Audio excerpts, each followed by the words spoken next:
আসসালামু আলাইকুম। এই যে সিলেটের বর্তমান পরিস্থিতি, মালদ্বীপ ব্রিজের নিচে আমরা মানে বৃষ্টি এমনভাবে দিতেছে যে দুদিন ধরে সিলেটে একেবারে ডুবাই লেগেছে।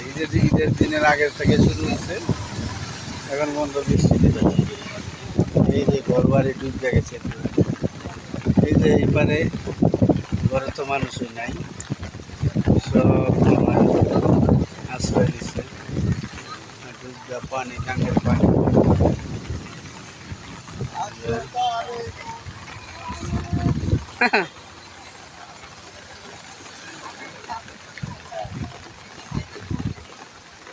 সিলেটের ঐতিহ্য গড়ি।